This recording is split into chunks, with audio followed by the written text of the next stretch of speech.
Kembali bertemu dengan Bu An. Kali ini Bu An akan membahas soal IPA Uji Kompetensi 8, Sistem Pernapasan Manusia. Ini untuk anak-anak Ibu yang kelas 8. Ibu mulai dari soal A, pilihan ganda anak-anak. Pilihlah satu jawaban yang paling tepat. Ibu mulai dari soal nomor 1 ini. Berikut ini yang bukan merupakan fungsi hidung dalam proses pernapasan adalah pilihan jawaban A, mengatur suhu udara yang masuk ke dalam paru-paru. Ini yang ditanya yang bukan anak-anak. Ini mengatur suhu udara, ini adalah fungsi hidung. Ini tepatnya pada bagian konka. Selanjutnya, yang B, sebagai tempat pertukaran oksigen dan gas oksigen dan gas karbon dioksida, ini adalah fungsi dari paru-paru, tepatnya pada bagian alveolus. Yang C, mengatur kelembapan udara yang masuk ke dalam paru-paru, ini adalah fungsi hidung juga, ini tepatnya pada selaput lendir. Ini. Selanjutnya, menyaring partikel debu atau kotoran yang masuk bersama udara, ini juga fungsi hidung anak-anak. Ini tepatnya adalah fungsi dari rambut hidung. Jadi sudah jelas yang bukan merupakan fungsi hidung adalah pilihan jawaban B. Ibu lanjutkan ke soal yang nomor 2.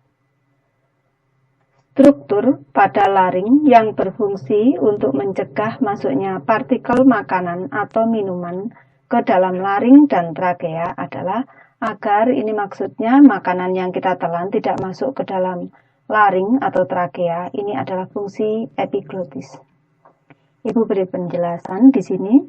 Epiglotis ini merupakan katup tulang rawan, Ibu tulis di sini, merupakan katup tulang rawan yang berfungsi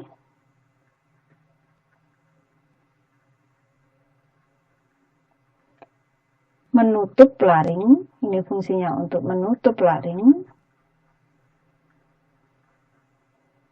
Ini saat kita menelan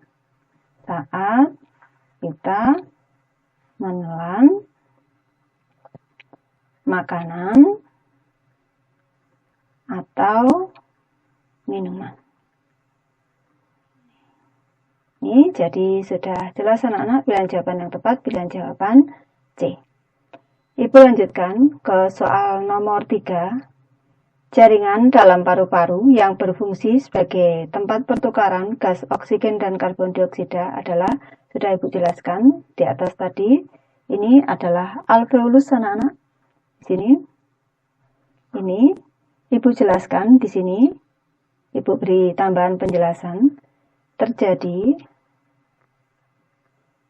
pertukaran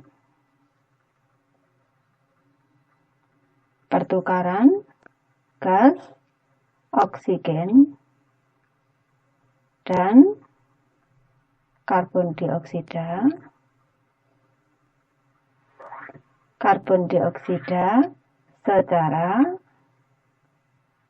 secara difusi. Maksudnya secara difusi ini perpindahan partikel zat dari konsentrasi larutan konsentrasi tinggi ke larutan dengan konsentrasi rendah. Selanjutnya Ibu lanjut ke nomor 4 anak-anak. Struktur yang berfungsi untuk melindungi paru-paru dari gesekan saat mengembang dan mengempis adalah, ini adalah fungsi dari pleura anak-anak. Ini pleura adalah selaput pembungkus paru-paru. Ibu beri penjelasan. Pleura adalah selaput pembungkus paru-paru. Ini selaput pembungkus paru-paru. Ini merupakan selaput kantong, ini berupa kantung ini anak, berupa kantung tertutup. Ini kantung tertutup yang berisi cairan limfa. Ini berisi cairan limfa, gunanya agar melindungi paru-paru dari gesekan saat mengembang dan mengempis. Dan jawaban yang tepat dengan jawaban A. Lanjut, Ibu lanjutkan ke soal yang nomor 5 ini. Berikut ini merupakan aktivitas yang menyebabkan terjadinya inspirasi. Inspirasi ini proses masuknya udara pernapasan ke dalam paru-paru. Ibu mulai dari pilihan jawaban A. Kalau ini relaksasinya otot-otot eksternal antar tulang rusuk, berarti kalau relaksasi ini otot antar tulang rusuk ini turun anak-anak, dan relaksasinya diafragma, ini diafragmanya melengkung ke atas, justru ini posisinya paru-paru menyempit. Kalau paru-paru menyempit, ini fasenya justru fase ekspirasi. Selanjutnya, relaksasinya otot-otot eksternal antar tulang rusuk, berarti otot antar tulang rusuknya ini turun, dan berkontraksinya diafragma. Ini tidak sesuai anak-anak, jadi bukan pilihan jawaban. Untuk yang C, berkontraksinya otot-otot eksternal antar tulang rusuk, berarti ini antar tulang rusuknya ototnya terangkat, dan relaksasi diafragmanya melengkung, ini juga tidak sesuai. Selanjutnya, pilihan jawaban D, berkontraksinya otot-otot eksternal antar tulang rusuk, maka ini tulang rusuknya terangkat, anak-anak. Ini terangkat. Dan berkontraksinya diafragma. Kalau diafragma kontraksi, ini dia mendatar. Ini tidak melengkung. Ini mengakibatkan paru-paru mengembang. Paru-paru mengembang sehingga bisa terisi udara yang masuk, sehingga ini adalah fase inspirasi. Ini udara bisa masuk ke dalam paru-paru, jadi ini adalah fase inspirasi. Jadi pilihan jawaban yang tepat, pilihan jawaban D. Ibu lanjutkan ke soal nomor 6 di sini. Berikut ini yang bukan faktor yang memengaruhi frekuensi pernapasan adalah umur. Ini memengaruhi anak-anak. Ini bertambah umur manusia, bertambah umur, ini frekuensinya rendah, frekuensi pernapasan semakin rendah,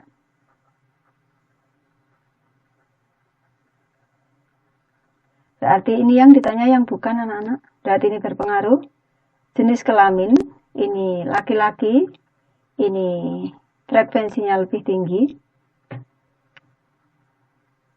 frekuensi pernapasannya lebih tinggi dibanding wanita. Ini karena orang laki-laki lebih banyak beraktivitas sehingga lebih banyak memerlukan energi, sehingga juga lebih banyak memerlukan oksigen, sehingga pernapasannya frekuensinya lebih tinggi. Ini juga berpengaruh. Selanjutnya, aktivitas tubuh ini juga berpengaruh. Semakin tinggi aktivitas tubuh, ini aktivitas tubuh tinggi. Aktivitas tubuh tinggi, ini tentu saja ini memerlukan banyak energi. Memerlukan banyak energi berarti juga memerlukan banyak oksigen, anak-anak. Berarti ini juga frekuensi pernapasan naik. Frekuensi pernapasan meningkat. Ini. Jadi, yang bukan faktor yang memengaruhi frekuensi pernapasan adalah suhu lingkungan. Baik, Ibu lanjutkan untuk soal nomor 7, anak-anak. Berapa volume residu udara yang terdapat di dalam paru-paru. Yang dimaksud volume residu ini adalah volume udara. Ibu jelaskan di sini. Ini residu ini volume udara yang masih tersisa di dalam paru-paru. Masih tersisa di dalam paru-paru meskipun sudah melakukan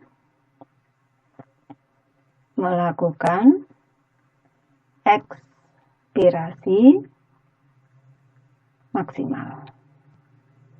Ini perlu anak-anak ketahui bahwa besarnya udara residu di dalam paru-paru ini besarnya adalah 1000 ml. Jadi pilihan jawaban yang tepat pilihan jawaban B. Lanjut ke soal nomor 8 anak-anak. Apakah kelainan yang disebabkan oleh menyempitnya saluran pernapasan di dalam paru-paru sehingga seseorang dapat mengalami kesulitan bernapas? Ini jawabannya adalah asma anak-anak.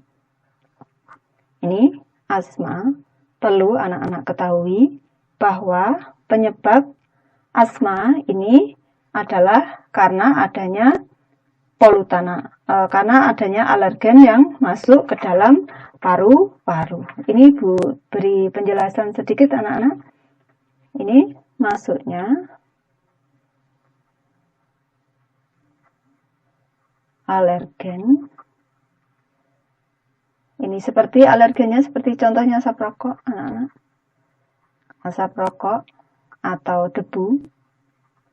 Ini mengakibatkan, ini memicu tubuh kita, menghasilkan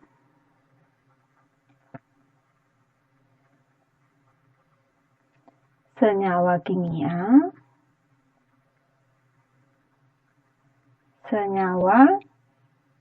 prostaglandin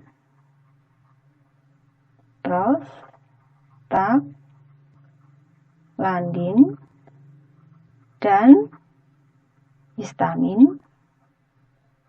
Ini histamin yang dapat memicu, ini justru menghasilkan senyawa kimia prostaglandin dan histamin ini dapat memicu, ibu tuliskan saja anak-anak, dapat memicu penyempitan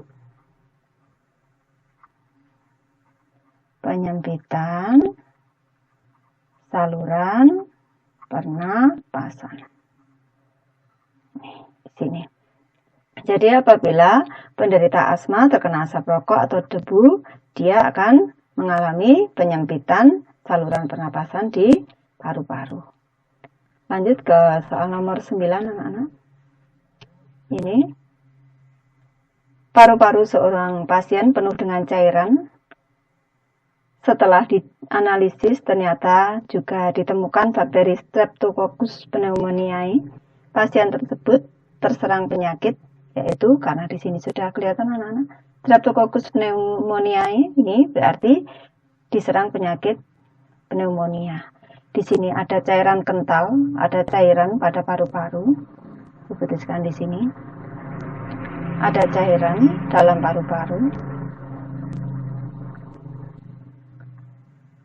Ini sehingga menghambat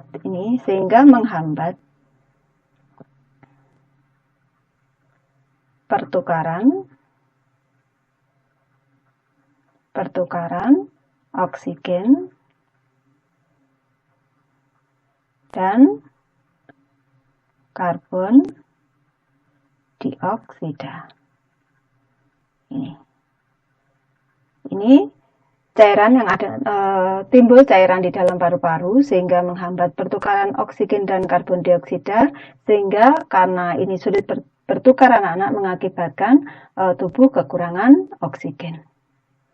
Ibu lanjut ke soal nomor 10. Berikut ini merupakan upaya dalam menjaga kesehatan sistem pernapasan manusia adalah Di sini ada tidak merokok, berolahraga di malam hari, duduk di dekat perokok aktif. Ini justru berbahaya, sangat berbahaya anak-anak. Kita menjadi perokok pasif. Saling bertukar masker yang sudah digunakan, ini juga berisiko, ini tidak boleh ini. Jadi tentu saja pilihan jawaban yang tepat, pilihan jawaban A, tidak merokok. Ibu sudah selesai membahas sampai soal nomor 10. Terima kasih anak-anak sudah menonton. Semoga ini bermanfaat, membantu anak-anak dalam belajar.